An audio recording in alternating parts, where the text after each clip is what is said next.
Bismillahirrahmanirrahim. Assalamualaikum warahmatullahi wabarakatuh. Bertemu kembali dalam video pembelajaran matematika. Hari ini kita akan sama-sama membahas materi peluang suatu kejadian. Bersama saya, Ibu Ratna Sriningsih. Selalu ingat bahwa matematika mudah, matematika tidak susah. Adapun materi yang akan kita bahas pada peluang suatu kejadian adalah yang pertama, ruang sampel dan titik sampel. Yang kedua, cara menentukan ruang sampel. Yang ketiga, frekuensi relatif. Yang keempat, peluang suatu kejadian. Yang kelima, frekuensi harapan. Dan yang keenam adalah peluang komplemen suatu kejadian. Ya, kita akan bahas yang pertama, ruang sampel dan titik sampel. Ruang sampel. Ruang sampel adalah himpunan dari semua hasil yang mungkin muncul dalam suatu percobaan. Titik sampel adalah anggota-anggota dari ruang sampel. Banyaknya anggota titik sampel suatu ruang sampel dinyatakan dengan NS. Percobaan. Percobaan adalah proses yang menghasilkan data mentah. Terakhir, kejadian. Kejadian adalah himpunan bagian dari ruang sampel. Nah, berikut contohnya. Pada percobaan pelemparan sebuah dadu, maka ruang sampel atau himpunan semua hasil yang mungkin adalah angka 1, 2, 3, 4, 5, dan 6. Dan untuk titik sampelnya adalah 1, 2, 3, 4, 5, dan 6. Jika diminta kejadian muncul mata dadu ganjil, maka anggota kejadian muncul mata dadu ganjil adalah angka 1, 3, dan 5. Nah, sekarang kita akan belajar cara menentukan ruang sampel. Ya, perhatikan contoh yang pertama. Ada 2 buah keping uang logam dilempar secara bersamaan. Tentukan ruang sampel dari percobaan tersebut. Ya, untuk menyelesaikan soal tersebut kita bisa melakukannya dengan 2 cara ya. Yang pertama dengan tabel. Perhatikan di sini ada sebuah tabel ya. Di sini ada K1. K1 artinya keping uang logam pertama ya. Keping uang logam apabila kita lemparkan tentu hasilnya ada 2, ada angka dan ada gambar ya. Demikian juga untuk keping yang kedua, hasilnya tentunya adalah ada angka dan gambar ya. Maka dengan menggunakan tabel kita bisa lihat jika 2 keping uang logam tadi dilempar secara bersamaan, maka hasilnya adalah ya, jika keping pertama muncul angka dan keping kedua juga muncul angka, maka hasilnya adalah AA. Jika keping pertama muncul G atau gambar dan keping kedua muncul A, maka hasilnya adalah GA. Dan jika muncul keping pertama adalah angka dan keping kedua adalah gambar, maka hasilnya adalah AG. Terakhir, jika muncul keping pertama itu gambar, keping kedua adalah gambar, maka hasilnya adalah GG. Sehingga sampelnya adalah AA, AG, GA, dan GG. Nah, kita perhatikan di sini untuk jumlah ruang sampelnya itu ditulis dengan NS. NS-nya di sini ada 4. Jadi NS-nya sama dengan 4. Nah, selain menggunakan tabel, kita juga bisa menggunakan pohon faktor ya. Perhatikan di sini. Ya, di sini koin atau keping pertama ya, itu kemungkinan munculnya adalah angka atau gambar. Koin kedua atau keping kedua juga sama, angka atau gambar ya. Nah, di sini angka atau gambar. Nah, jadi kalau kita pasangkan, kalau koin pertamanya angka, koin kedua juga angka, maka hasilnya adalah AA ya. Kalau koin pertama angka, koin kedua gambar, maka hasilnya adalah AG. Kemudian kalau koin yang pertamanya gambar, koin keduanya angka, maka hasilnya adalah GA. Dan jika koin pertama gambar, koin kedua gambar, maka hasilnya adalah GG. Maaf ini ya, ini GG.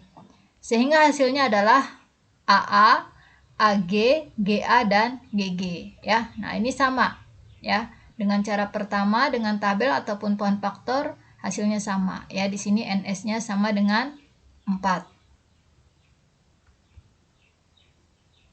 Nah, sekarang contoh kedua Misalkan di sini 2 buah dadu ya, 2 buah dadu dilempar secara bersamaan. Tentukan ruang sampel yang terjadi. Ya, ingat kalau 2 buah dadu ya, 1 buah dadu ya. Dadu itu menghasilkan tadi angka 1, 2, 3, 4, 5 dan 6 ya.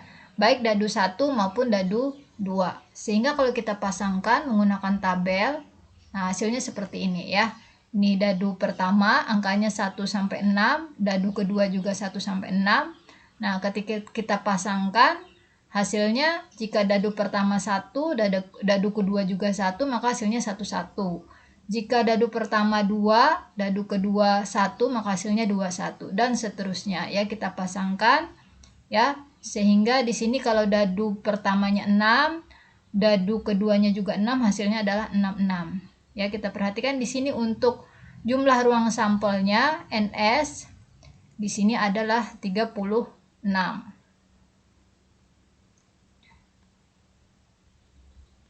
Nah, sekarang frekuensi relatif. Frekuensi relatif itu adalah banyaknya muncul kejadian A dibagi dengan banyaknya percobaan yang dilakukan, ya. Kemudian ada yang disebut dengan peluang suatu kejadian, ya. Nah, jika A adalah suatu kejadian dan S adalah ruang sampel, maka peluang kejadian A itu didefinisikan sebagai berikut, ya, di mana peluang kejadian A itu sama dengan jumlah atau banyak kejadian A dibagi banyak kejadian sampel atau banyak anggota ruang sampel, ya.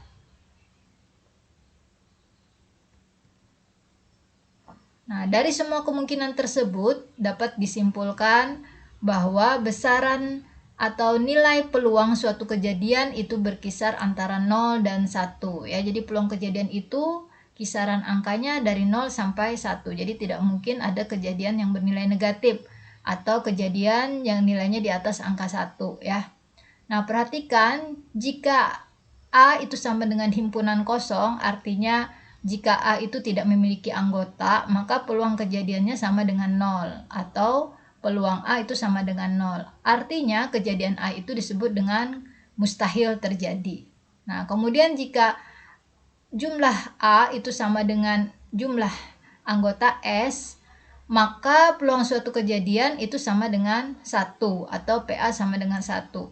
Ya, artinya kejadian A itu disebut kejadian yang pasti terjadi. Ya, jadi kalau suatu kejadian peluangnya 0 berarti dia disebut dengan mustahil terjadi. Tapi kalau kejadian peluangnya nilainya 1, maka dia disebut dengan kejadian yang pasti terjadi. Nah, kemudian frekuensi harapan. Frekuensi harapan itu adalah hasil kali peluang suatu kejadian dengan frekuensi atau banyaknya percobaan ya. Jadi nanti kalau sudah ketemu peluangnya, kemudian kita kali dengan banyak percobaan, maka hasilnya adalah frekuensi harapan kejadian A ya. Kemudian peluang komplemen suatu kejadian. Komplemen suatu kejadian A itu sama dengan kejadian A yang tidak terjadi ya. Jadi komplemen A itu adalah kejadian yang bukan A ya. Jadi kejadian yang bukan A itu disebut dengan komplemen A. Ya, lambangnya ditulis dengan A aksen atau A pangkat C ya. Nah, untuk peluang kejadian bukan A itu ditulis dengan peluang A aksen ya. Untuk rumusnya peluang A aksen itu sama dengan 1 dikurang peluang A ya.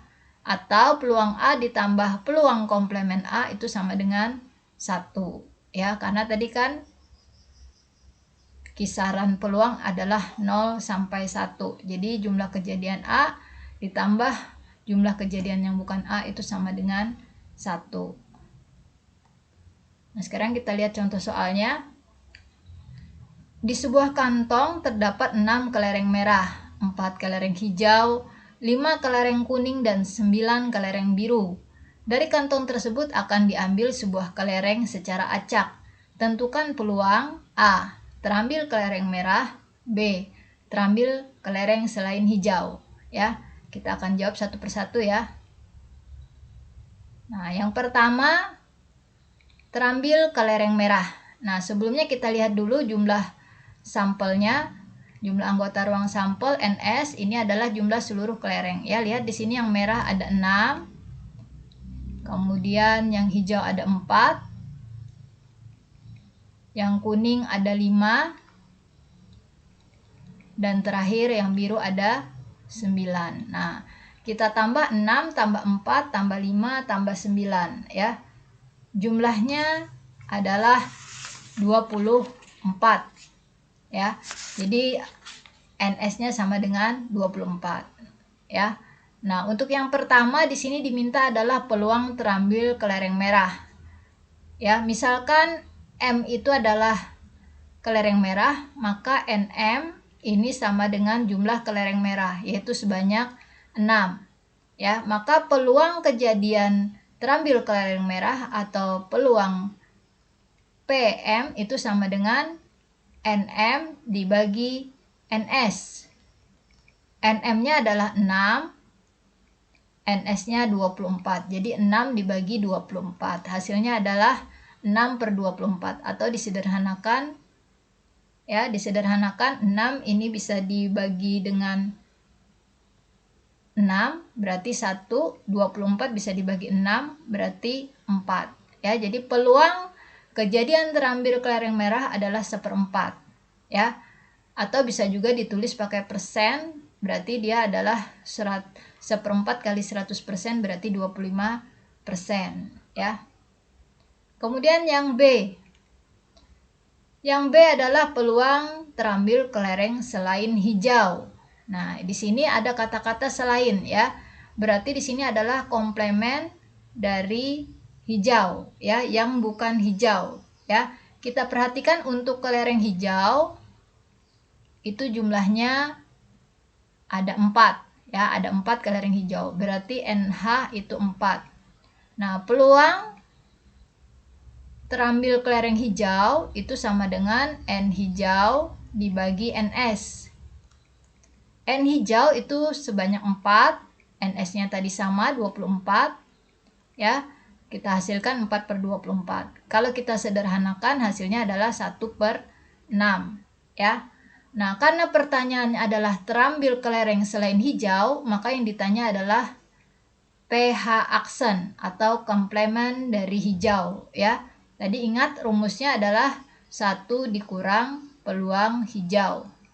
Nah, jadi tinggal kita cari di sini 1 dikurang 1/6 ya, samakan penyebutnya berarti 6/6 dikurang 1/6. Hasilnya adalah 5/6. Jadi, peluang terambil kelereng selain hijau itu adalah 5/6.